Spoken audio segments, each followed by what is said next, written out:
না আমার না মন নাই আমার মই তো সোজাকেই ক'লোঁ যে আমি কি হয় এই বয়সত আমি তো 40 বছৰ কৰিলোঁৱেই এতিয়া কালি মৃণালদা কৈ আছে মই তেওঁ বহিলোঁ অলপ একান্তে বহিলোঁ ভাল লাগে আৰু পুৰণা সহকৰ্মী তেতিয়া তেওঁ ক'লে যে দাদা আৰু বয়স হ'ল এতিয়া আৰু নালাগে মই ক'লোঁ যে আমি তো বহুত দিনৰ পৰা কৈ আছোঁ যে নালাগে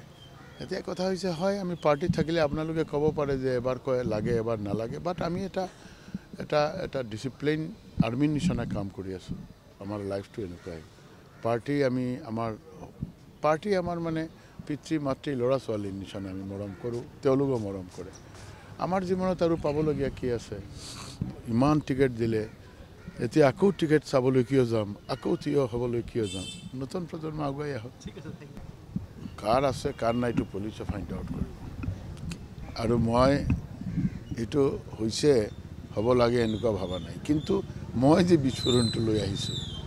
সেইটো প্ৰতিনিয়ত হৈ আছে যোৱাকালিৰ বিস্ফোৰণত মানুহ এজনো মৰা নাই এটা কথা কৈছোঁ হ'ব নালাগে কেতিয়াও হ'ব নালাগে এনেকুৱা হ'বই নালাগে কিন্তু আমাৰ ইয়াতে এই ডিষ্ট্ৰিক্টত এইবিলাক বিস্ফোৰণ যিসকলে বেআইনীভাৱে আইন অমান্য কৰি গাড়ী চলাই 107 গৰাকীক শেষ কৰি দিলে সেইটো এটা ডাঙৰ প্ৰব্লেম মই সেই প্ৰব্লেমটো লৈ আহিছোঁ এইবিলাক কথা নিশ্চিতভাৱে চিন্তা কৰাৰ কাৰণে আমাৰ চৰকাৰ আছে মুখ্যমন্ত্ৰী আছে পুলিচ আছে ডিসি আছে তেওঁলোকে কৰি আছে বিশ্লেষণ মই ফৰেষ্টত থাকোঁতে দেখিলোঁ আপোনাৰ জিলাতে কাজিৰঙা পৰে যেতিয়া খুব ৰাইনো পোচিং হৈছিল তেতিয়া দায়িত্ব পালোঁ আৰু মই ৰাইজৰ ওচৰত আহিলোঁ সাংবাদিকৰ ওচৰত আহিলোঁ বাৰংবাৰ আহিলোঁ আৰু আমি সকলোৱে মিলি যেতিয়া প্ৰয়াস কৰিলোঁ তেতিয়া পোচিংটো 0 হৈ গ'ল মোৰ এইটো এটা লোভ আছিল যে আমাৰ ইয়াতেও ধৰক যি ৰোড এক্সিডেণ্টবিলাক হৈ আছে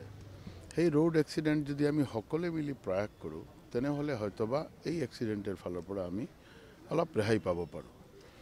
এই ক্ষেত্ৰত আমি যোৱাবাৰ দেখিলোঁ আমাৰ অসমত 2954 গৰাকী মানুহ ঢুকাইছে এক্সিডেণ্টেৰ সংখ্যা বহুত ইন এণ্ড এৰাউণ্ড 1000 হ'ব আজি গোলাঘাটত আমি দেখিলোঁ 107 জন ঢুকালে এই 11 মাহত কাজে এক্সিডেণ্টেৰ সংখ্যা আছে সব ঠাইতে আছে মই মটৰচাইকেল ওলাইছোঁ ৰাইজৰ বিভিন্ন স্তৰৰ মানুহৰ ওচৰত গৈছোঁ সব স্তৰৰ ওচৰত গৈ মানে এইটোৱে এপিল কৰি আছোঁ যে আহক সকলোৱে মিলি আমি কেইটামান কাৰণ প্ৰথম কাৰণটো হ'ল হেলমেট পিন্ধিব লাগে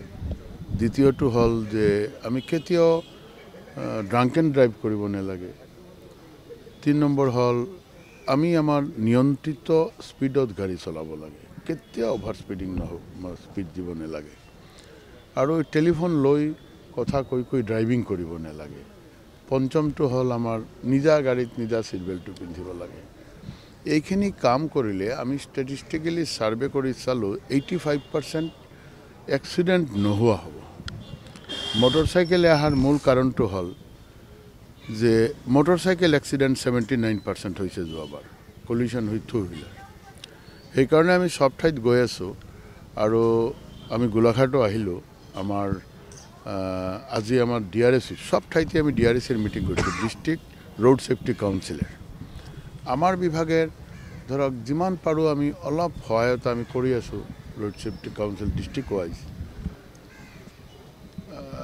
তাৰ মূল লক্ষ্য হল যে আমি সকলে মিলি সব ডিপাৰ্টমেন্টে মিলি সব মানুষেৰ সব স্তৰে মিলি আমি কেনেকুৱা কৰিব পাৰোঁ আজি আমাৰ এই গোলাঘাটেৰ মিটিঙত আমাৰ শ্ৰদ্ধাৰ বিধায়ক মৃণালদা আছিল ডিসি এসপি এডিশনাল এসপি আদি কৰি আমি সকলে আছিলোঁ আমি পৰ্যালোচনা কৰিলোঁ 9টা মিটিং ইয়াতে হৈ গৈছে ডিআৰএসি আৰু এই পৰ্যালোচনাত যি কথাবিলাক আমি পালোঁ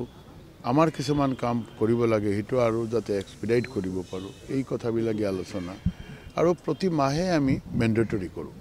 এটো মানে আমি কৰি আছোঁ 9টা ইয়াতে হৈ গ'ল আজিলৈ 10টা হ'ব তো এইখিনি কথা এক্সপিডাইট কৰাৰ কাৰণে আমি সব ঠাইত গৈ আছোঁ মই ভাবোঁ যে এই যাত্ৰা বা এই পৰিক্ৰমাই আমি সমাজেৰ প্ৰতি স্তৰেৰ মানুহৰ লগতে গৈ তেওঁলোকক আহ্বান কৰি আছোঁ তেওঁলোকে খুব আদৰি লৈছে